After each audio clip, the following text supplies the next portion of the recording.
Құрметті студенттер, саламатсыздар. Бүгінгі біз лекциялық тақырыпты ары қарай жалғастыратын боламыз саясаттанудан. Енді біз жалпылама саясаттану тақырыбында қазірге дейін көбінесе ішкі саясатқа тікелей қатысы бар тақырыптарды өткен едік. Солай емес пе?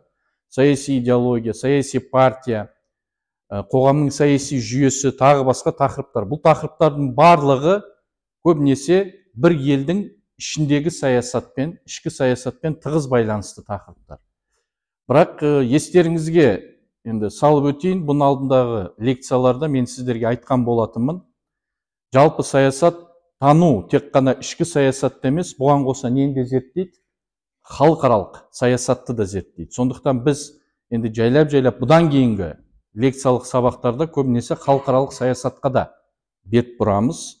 Сондықтан, бірақ жалпылама халықаралық саясатпен егер ішкі саясатты салыстыратын болсаңыздар, негізінде түпкілікті идея, түпкілікті ғылыми зерттеу бағыттары көп өзгеріске ұшырамайды. Бірақ ішкі саясатта көбінесе бір мемлекеттің шекарасымен шектеулі жалпы мысалға тақырыптар қамтылғандықтан, енді шекарадан тысқары деп айталық, көбінесе халықаралық саясатпен байланысты тақырыптар қарастырылатын болады. Бірақ бұл жерде құрметті студенттер, мынаны айта өтейік.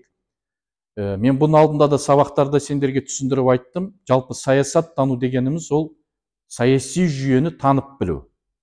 Дәл сол сияқты халықаралық саясатта да көбінесе тақырыптарды түсініп білу үшін біз саяси жүйені танып білуіміз керек. Бірақ қандай саяси жүйе бұл? Халықаралық саяси жүйе. Яғни ішкі саяси жүйені біз неге айналдырамыз?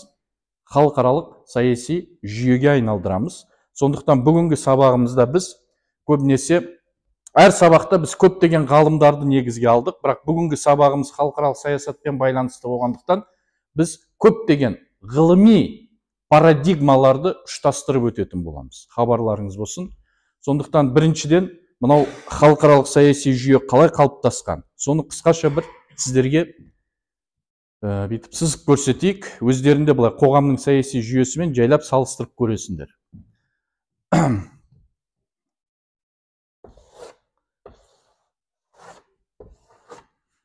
Құрметті студенттер, жалпылама былай елестетіндерді енді мынау дүниежүзілік бір халықаралық, енді дүниежүзілік жүйе деп есептеңдер. Әлемдегі көптеген енді 200 бен 250-ге жуық мемлекеттер қабылдайық. 200 бен 250-ге жуық мемлекеттер жалпы мынау әлемдік деңгейде, әлемдік дүниежүзінде орналасқан деп есептейік. Бұлардың ішінде, бұның алдында да мен сендерге айттым, жүйе дегеніміз ол белгілі бір неден тұрады? Элементтерден тұрады. Солай емес па? Мысалы, қоғамның саяси жүйесін қарастырған кезде біз не дедік? Мемлекет, саяси партиялар, қоғамдық бірлестіктер және қаржы топтар дедік. Дәл сол сияқты ұғым, дәл осындай идея негізі халықаралық саяси жүйеде де бар.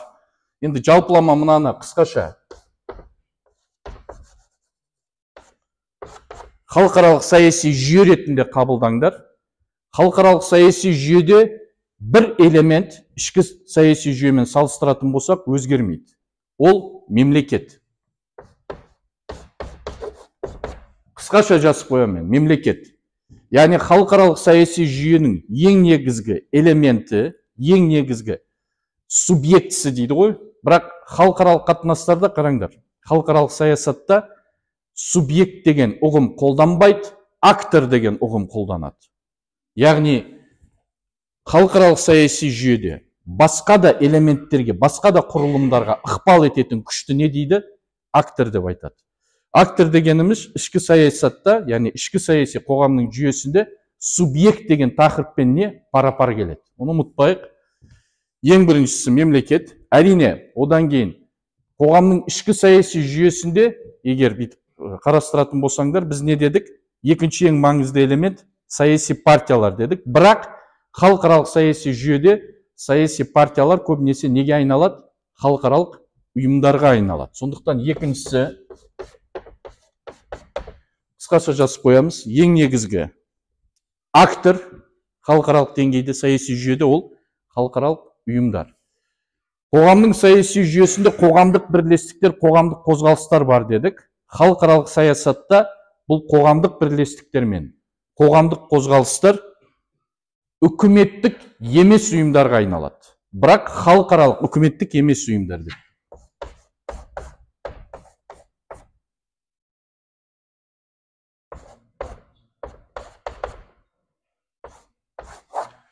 Яғни халықаралық үкіметтік емес ұйымдар деп өздеріңе түртіп алдыңдар. Одан бөлек қоғамның саяси жүйесінде біз дедік, ең маңызды ол қаржы топтары дедік. Ал халықаралық саяси жүйеде қаржы топтары олар трансұлттық корпорацияларға айналады. Құрметті студенттер.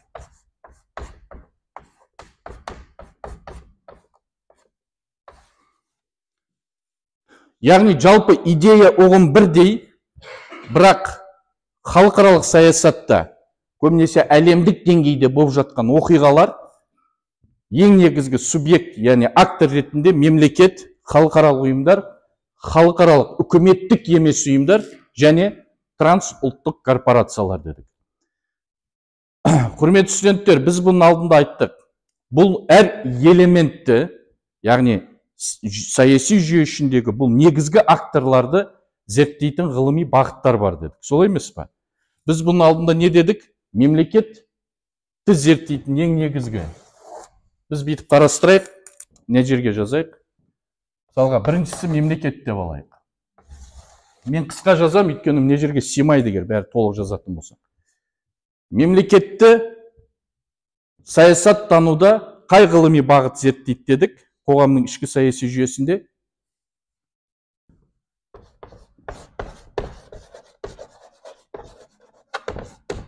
қандай? Реалистік. Бұл өзгермейді, құрметті студенттер.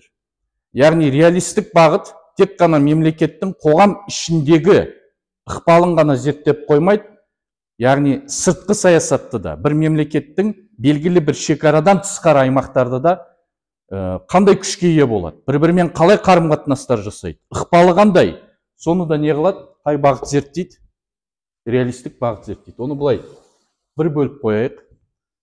Халықаралық ұйымдар мен халықаралық үкіметтік емес ұйымдарды көбінесе халықаралық саяси жүйе ішінде либералдық бағыт зерттейді. Либералдық бағыттың екінші бір атауы бар, ол идеалистік бағыт. Оны да жазып қоя саламыз не жерге.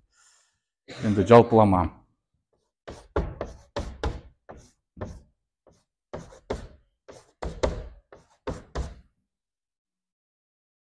Бұларды, так, не жерге қысқаша бүйтіп либералдық дейік.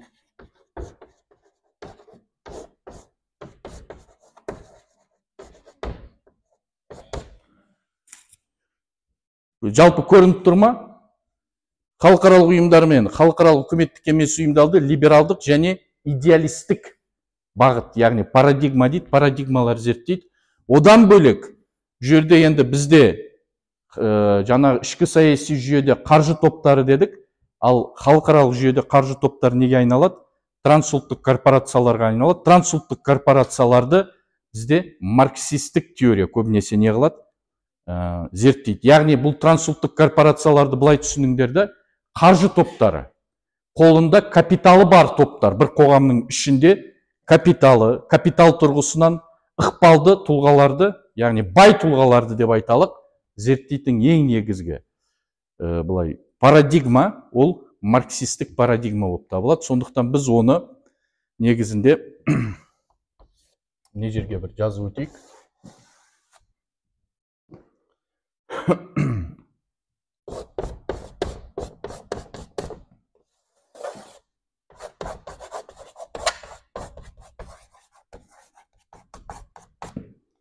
Марксистік парадигма. Яғни демек, халықаралық саяси жүйеде мысалға ықпал етуші ең негізгі акторларды зерттейтініміз болсақ, біз осы негізгі парадигмаларды не қыламыз? Басымдыққа аламыз. Әрине мен бұның алдында да сабақтарда түсіндіріп айттым, әр ғылыми бағыттың классикалық негізі бағыты бар, одан кейін нео жаңа бағыты бар. Яғни жаңа бағыт дегеніміз ол классикалық бағытты, ғылыми бағытты не қылады? Өзінің заманына қайттан бейімдеп ғылыми тұрғыдан зерттейді. Сондықтан бұл реалистікті де мысалға нео реалистік деп қабылдасаңдар болады. Неореализм, классикалық реализм. Либерализмді де сөйтіп қабылдасаңдар болады. Классикалық либерализм және неолиберализм. Марксистер де солай. Классикалық және неомарксистер болып бөлінеді. Бірақ бүгін біз сабақта үйтіп бөлмейміз. Біз бүгін жалпылама реализм мемлекетті басымдық қалғанда нені алға тартады ғылыми тұрғыдан, либералдар халықаралық ұйымдар мен үкіметтік емес ұйымдарды зерттегенде нені алға тартады, және марксистер трансұлттық корпорацияларды жалпы әлемдік деңгейдегі капиталды зерттегенде нені басымдық қалады, соларды біз не қыламыз, қысқаша сендермен қарастырып өтеміз. Құрметті студенттер, мынау реалистік бағыт, негізі парадигма дейді. Бұл парадигманың негізін салушы ғалымдар өте көп. Олардың ішінде мысалға, егер біз классикалық тұрғыдан алып қарайтын болсақ, мынау Никколо Макиавеллиден бастайды, Томас Гоббс, Фукидид, Сун Ци, тағы басқа ғалымдар басымдыққа ие болады. Бірақ әсіресе мынау реалистік парадигманың қазіргі заманға, яғни заманауи реалистік ғылымның дамуына үлес қосқан ең негізгі ғалым ол Ганс Моргентау. Яғни Ганс Моргентау деп өздеріне бір түртіп қойыңдар. Ганс Моргентаудың 1948 жылы шығарған ең негізгі еңбегі бар. Ол еңбектің атауын егер қазақша айтатын болсақ, халықтар арасындағы саясат деп аталады. Оның жалғасы да бар, бейбітшілік және билік үшін күрес. Яғни ағылшыншасы Politics Among Nations, Struggle for Power and Peace. 1948 жылы. Бірақ оған дейін, яғни 1948 жылға дейін Эдвард Холлот Карр деген ғалым бар. Ол бір жағынан ғалым емес, бір жағынан өзі мемлекеттің қызметінде атқарған тұлға болып есептелінеді. Яғни теория мен ғылым мен практиканы бір-бірімен ұштастырған тұлға. Оның 1919 бен 1939 жылдар аралығындағы әлемдік саясатты зерттеген кітабы бар. Яғни 20 жылдық кризис деп аталады, дағдарыс деп аталады. Сол 20 жылды ол толыққанды терең зерттеп, әлемдік деңгейдегі саясатты не қылады? Реалистік тұрғыдан зерттейді. Мен қазір түсіндірем. Реалистік теория негізі мемлекетті зерттеген кезде нені басымдыққа алатын, қандай ұғымдарды басымдыққа алатын. Мынаны айта өтейік, біз бұл реалистік, либералистік және марксистік парадигмаларды қарастырған кезде міндетті түрде кілт сөздерге басымдық беруіміз керек. Кілт сөздер дегеніміз, яғни бұл ғалымдардың бұл теорияны түсініп білу үшін, ғылыми бағытты түсініп білу үшін кейбір кілт сөздері бар. Біз оларды қазір айтамыз. Демек, реалистік парадигма халықаралық саяси жүйе ішінде мемлекетті зерттеген кезде оның негізін салған заманауи тұрғыдан, ғылыми тұрғыдан кім? Ганс Моргентау 1948 жылы. Одан кейін, 1948 жылдан кейін, әрине заман өзгереді, бейімделеді, мемлекеттер өзгереді, жаңа бір теориялық ағым пайда болады. Яғни реализмнің ішінде. Ол теория әсіресе 1970 жылдары пайда болады. Өйткені 1970 жылдары, егер бүйтіп елестететін болсаңдар, халықаралық саяси жүйеде көптеген өзгерістер орын алады. Жаңа, мынау акторлар дейді ғой, жаңағын айтып атқанымыз, күшейе бастайды. Әсіресе трансұлттық корпорациялар күшейе бастайды, халықаралық ұйымдар күшейе бастайды, үкіметтік емес ұйымдар күшейе бастайды. Сондықтан реализм теориясының ішінде неореалистік жаңа бір ағым шығады. Бұл ағымның өкілі негізі Кеннет Уолтс болып табылады. Мен бұл айтып атқандарымды өздеріңе түртіп отырыңдар. Кеннет Уолтстың 1970 жылдың аяғында Theory of International Politics деген кітабы шыққан, яғни халықаралық саясат теориясы атты кітабы жарыққа шығады. Бұл теориясында негізі ол мемлекеттерді енді мынау саяси жүйе тұрғысынан зерттейді, бірақ құрылымдық тұрғысынан. Мен оны қысқаша сендерге түсіндіріп айтам. Қысқа әрі нұсқа. Одан бөлек 70 жылдардан кейін, әсіресе 80 жылдардың басында мынау гегемониялық тұрақтылық деген Роберт Гилпин деген ғалым бар.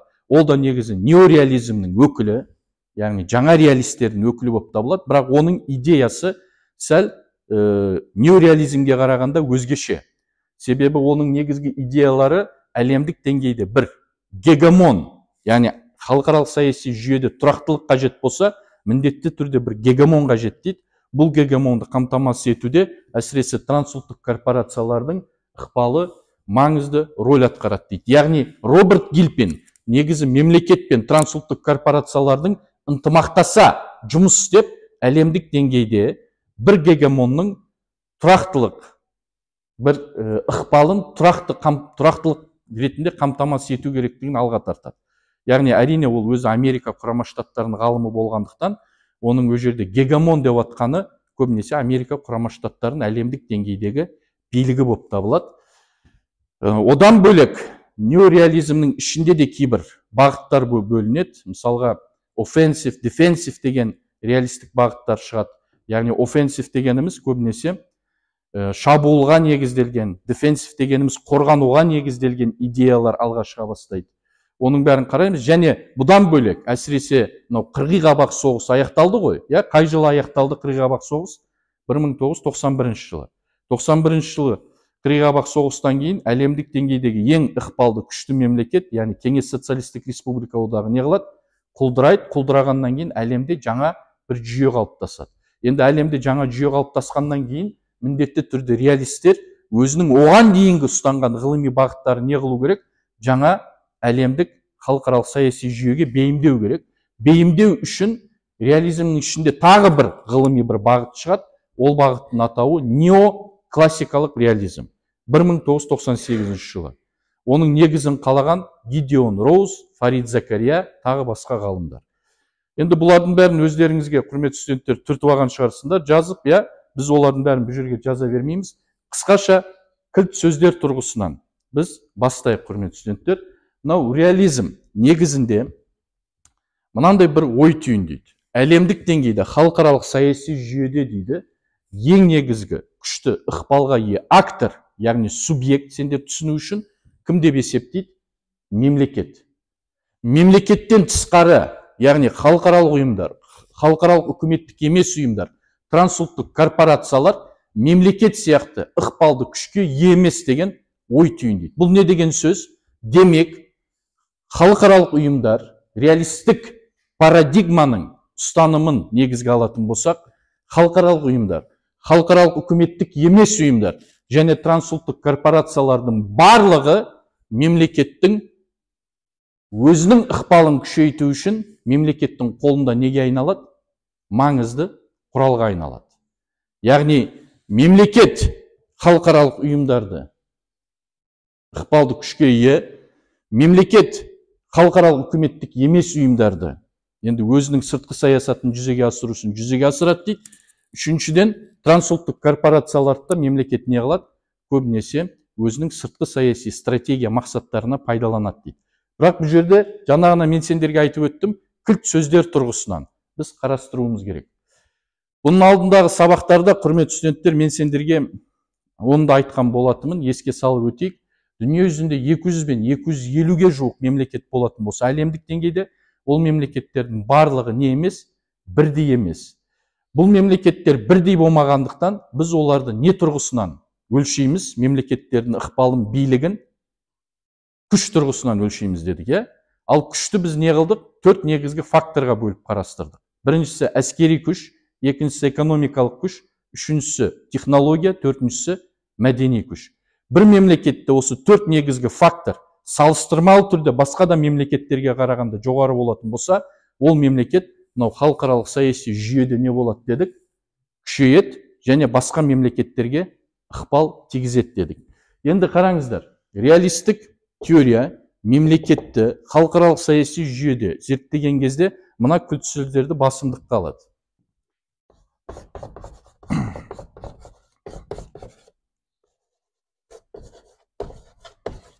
Ұлттық мүдде,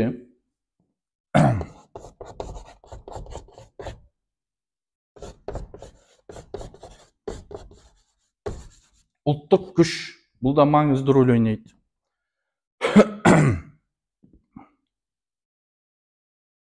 Так, ұлттық мүдде дедік, ұлттық күш, әрине, оны да жазып өту керек.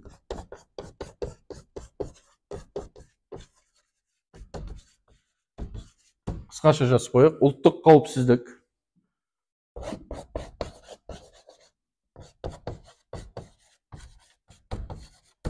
Күштендігі, Бұл да аса маңызды рөл ойнайды.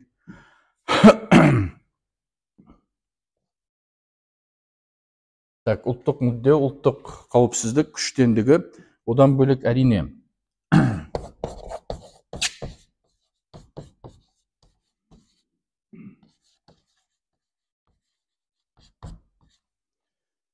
Яғни, мораль мен саясатты салыстырмалы түрде қолға алады, бірақ олардың өзіндік бір ұстанымы бар. Ол туралы мен сіздерге қысқаша түсіндіріп айтып өтем. Одан бөлек әрине.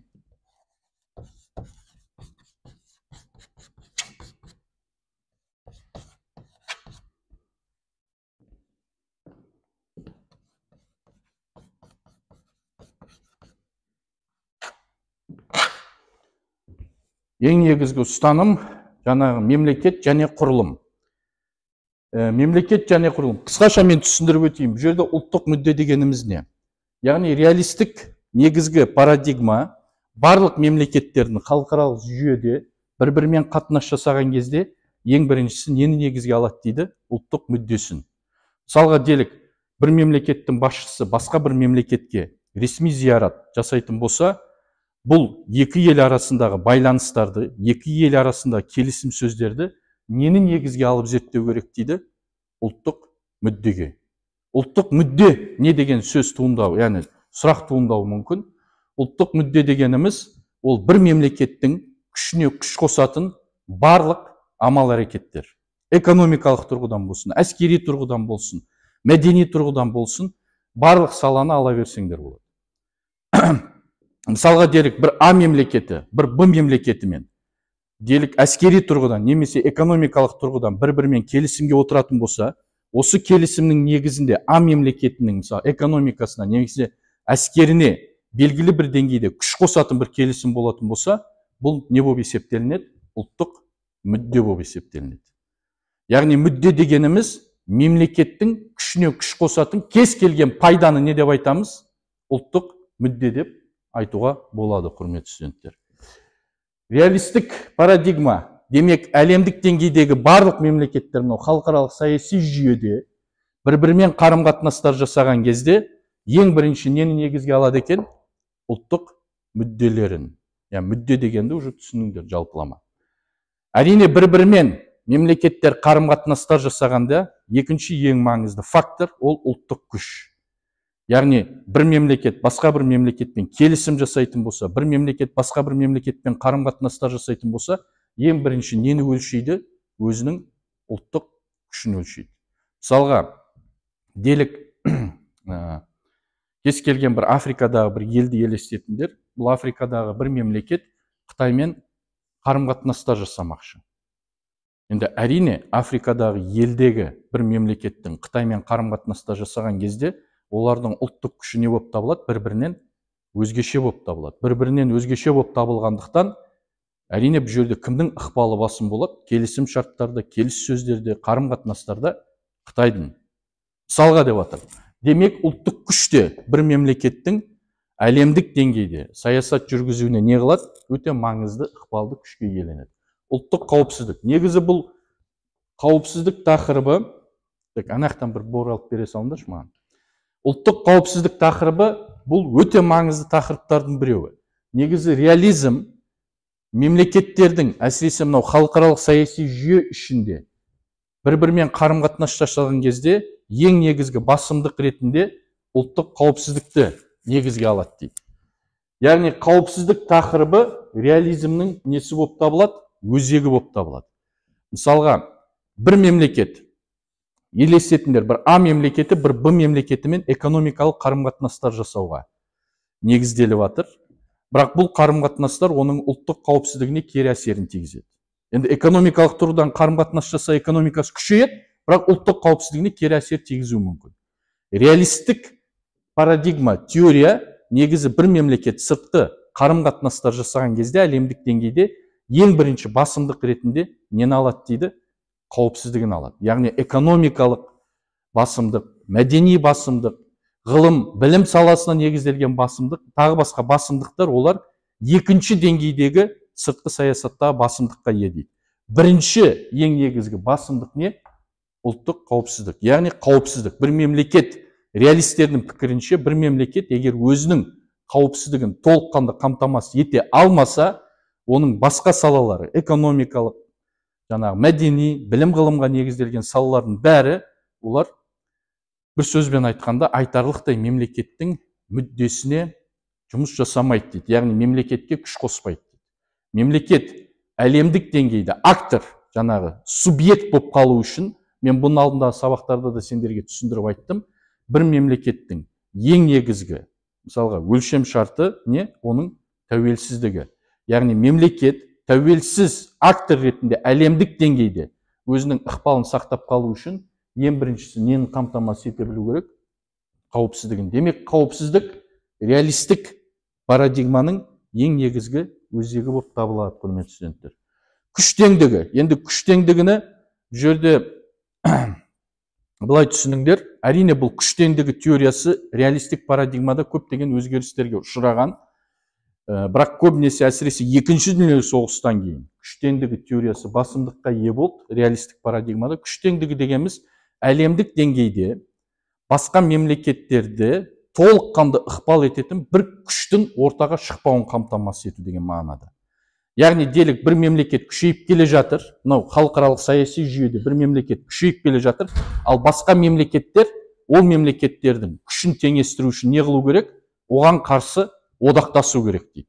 Негізі күш теңдігі теориясы да, күш теңдігі идеясы да реалистік теорияның ең негізгі ұғымы болып табылады. Бірақ бұл күш теңдігі негізі идеясы жылдан жылға дегенде, мысалы, екінші дүниежүзілік соғыстан кейінгі күш теңдігі идеясымен 1970 жылдардағы және 80-90 жылдардағы күш теңдігі идеясы бір-бірінен өзгешеге ие. Бұл әсіресе реалистік теорияның ішінде, мысалға, жаңағына мен сендерге айттым, қорғануға және шабуылға негізделген жаңа ағымдар шыққан болатын. Бұл екі ағымның негізгі ұстанымы сәл бір-бірінен өзгешелеу. Бірақ түптеп келгенде негізі реалистік теория әлемдік деңгейде, мынау халықаралық саяси жүйенің ішінде тұрақтылық қамтамасыз етілу үшін міндетті түрде мынау күш теңдігі не қылу керек дейді? Қамтамасыз етілу керек дейді. Яғни бір мемлекет барлық мемлекеттерге ықпал жасай алатындай бір күшке ие болмау керек дейді. Бірақ бұл идеяға енді 1970 жылдары, әсіресе 80 жылдары Роберт Гилпин деген ғалым бар. Роберт Гилпин 1981 жылы War and Change in World Politics деген кітапты қаламға алады. Яғни соғыс және War and Change, өзгеріс in World Politics, әлемдік саясатта. Енді ол айтады, әлемдік деңгейде бір тұрақтылықты, әлемдік деңгейде тәртіпті қамтамасыз ету үшін міндетті түрде не болу керек дейді? Бір күшті ел болу керек дейді. Яғни оған дейін күш теңдігі теориясы, реалистік теорияда басқа мемлекеттерге ықпал етуші күшті бір алып ел болмау қажет, немесе болдырмау қажет, ол үшін одақтасу қажет. Басқа мемлекеттер оған қарсы деген бір ойды түйіндесе, ал 70-80 жылдары бұл ой өзгеріске ұшырайды. Бұл мысалға қалай түсінуге болады? Мысалы, Роберт Гилпиннің идеясын былай сендерді енді қарапайым тілмен түсіндіретін болсақ, қазіргі таңда мысалға осы, сендер қазір лекцияда отырсыңдар, көптеген студенттер, қазір біздің осы сыныпымызда тәртіп бар ғой? Бар ма? Тәртіп бар. Тәртіп дегенімізді қалай түсінуге болады? Белгілі бір жүйе бар, солай емес пе? Бірақ бұл жүйені қамтамасыз етіп отқан кім? Мысалға, ағай ретінде, оқытушы ретінде біз. Егер мысалға делік, ағай болмаса, егер мысалы оқытушы болмаса, бұл тәртіп қамтамасыз етіле ме? Жоқ. Әр студент білген істейді. Дәл осындай Роберт Гилпин ой түйіндейді. Енді осы жерде отырғанды, осы сыныпты бір дүниежүзін алып көріңдер. Барлық мемлекеттер бар. Сол барлық мемлекеттермен бір-бірін қарым-қатынастарын үйлестіріп отыратын не керек дейді? Күшті бір ықпалды мемлекет. Яғни оқытушымен пара-пар келетін бір. Қолында билігі бар, сөзін өткізе алатын бір ел керек дейді. Ондай елді әрине Роберт Гилпин Америка Құрама Штаттары деп айтады. Бірақ сендер мынаны түсініңдер, әлі күнге дейін негізі күш теңдігі тақырыбы өте өзекті болып табылады. Және мемлекеттер енді бір-біріне қарсы көбінесе сенімсіздік, бір-біріне қарсы көптеген мысалға күш тұрғысынан болсын, қарым қатынастар тұрғысынан болсын, бір-біріне мысалға сенімсіздік пайда болғандықтан, бір-біріне толыққанды сенбегендіктен мемлекеттер көбінесе әлемдік деңгейде күшті бір ықпалды мемлекеттің, басқа да мемлекеттердің тәуелсіздігіне ықпал етуші бір күштің ортаға шығуына көбінесе жол бермеуге тырысады. Сондықтан күштендігі саясатын не қылады? Жүргізуге атсалысады. Егер мысалға күштендігі саясаты дегенде былай түсініңдерді, қысқаша мына жаққа сызып көрсетейік сендерге. Либералдыны сәл ала тұрайық. Делік мысалға қараңыздар. Бір А мемлекеті бар. Мысалға халықаралық саяси жүйеде ірі мемлекет деп айталық. Мысалға маңайында кішігірім мемлекеттер бар. Не жерде де мысалы кішігірім мемлекеттер бар деп есептедіңдер. Мысалы күштендігін қалай түсінуге болады? Реалистік теорияда айтады, барлық мемлекеттер ұлттық мүдде негізінде қарым-қатынастар жасайды. Бірақ реалистік теорияның ұғымында мынау да бар. Егер қолыңда күш болатын болса, міндетті түрде бұл күшіңді де не қыл дейді? Пайдаланып, күшіне күш қос дейді. Яғни қолында күш, мүмкіншілік бар ма? Соны қазір қолында күш болған кезде тиімді пайдаланып, күшіне күш қосуды қарап. Яғни құр отырмай, басқа мемлекеттерге де өзіңе не қыл дейді? Тәуелді ет, өзіңе өз ықпалыңа ал деген ой түйін дейді. Бұл ойды негізі реалистік бағыт ішінде Джон Миршаймер деген ғалым басымдық қалады. Оның 2000 жылдарда шығарған бір кітабы бар. The Tragedy of Great Powers деген кітабы бар. Яғни Great Powers деген ол алып мемлекеттердің трагедиясы деп аударсақ болады. Ол өз жерде халықаралық саяси жүйені алып мемлекеттер тұрғысынан негізінде талдайды. Оның ойынша халықаралық саяси жүйеде тек қана алып мемлекеттер ғана саяси жүйені не қыла алады дейді? Өзгерте алады. Оның пікірінше халықаралық ұйымдар, яғни Джон Миршаймердің пікірінше халықаралық ұйымдар, халықаралық үкіметтік емес ұйымдар, трансұлттық корпорация барлығы көбінесе алып мемлекеттердің қолында ұлттық мүддені жүзеге асырудағы ең негізгі не болып табылады? Құрал болып есептелінеді дейді. Сондықтан ол әлемдік саясатты алып мемлекеттер тұрғысынан қарайды. Және егер Джон Миршаймердің идеясы негізге алатын болсақ, А мемлекеті өзінің ықпалына ықпал қосу үшін мынау мемлекеттердің барлығын не қылу керек? Өзіне қарату керек. Яғни тәуелді ету керек, немесе қысым жасап, оларды өзіне бағындыра білу керек. Джон Миршаймердің пікірінше. Енді реалистік теория айтады, бұндай жағдайда әрине мынау мемлекеттердің ұлттық қауіпсіздігі не қылады? Қауіпке төнеді. Солай емес пе? Енді бұл мемлекеттер күштендігі саясатын жүргізу үшін не қылады? Оның екі жолы бар. Мысалға, мынау мемлекеттердің, әлсіз мемлекеттердің. Делік мияқта тағы бір мемлекеті бар. Дәл осындай күшке ие. Бұлар не істеуі мүмкін? Мынау мемлекетпен мыналардың барлығы не қылуы мүмкін? Бірігіп, одақтасып, А мемлекетіне қарсы бір одақтастық құруы мүмкін. Көрдіңдер ме? Яғни осындай одақтастық құрған жағдайда әлемдік деңгейде не болады? Бір күш теңдігі орнайды. Ал күш теңдігі орнағаннан кейін бір алып мемлекеті басқа елдерге қысым жасауының несі болады? Алдын алуға болады дейді. Бұл бірінші жол. Ал екінші жол, бірақ бұл мемлекетімен егер қарым-қатынастарды күшейтетін болса, бұл жерде мынау да қауіп бар, қауіпсіздік тұрғысынан. Бұл мемлекеттердің алдағы уақытта бұл мемлекетіне тәуелді болу қаупі бар. Сондықтан реалистік теория көбінесе айтады, бір күшке ие мемлекеттер, яғни мынау мемлекеттер бір-бірімен одақтасу арқылы, бірігу арқылы ғана не қыла алады дейді? Мысалға, белгілі бір күшке ие болады, сол күш арқылы А мемлекетін не қыла алады? Күшін теңестіре алады дейді. Жалпы осындай бір идеяны ұсынады, бірақ Джон Миршаймер бұған қарсы шығады. Джон Миршаймердің пікірінше көбінесе алып мемлекеттер ғана негізінде шын мәнінде күш теңдігін қамтамасыз ете алады, ал дүние жүзіндегі күш тұрғысынан әлсіз мемлекеттер көбінесе алып мемлекеттердің тек қана алып мемлекеттермен ғана одақтасады, немесе алып мемлекеттерге тәуелді мемлекеттер ретінде өзінің дамуын қамтамасыз ете алады деген бір ой түйіндейді, бірақ біз ол ойға кірмейміз. Жалпылама, құрметті студенттер, бұл жерде мынау күштендігі идеясы осыны негіздейді.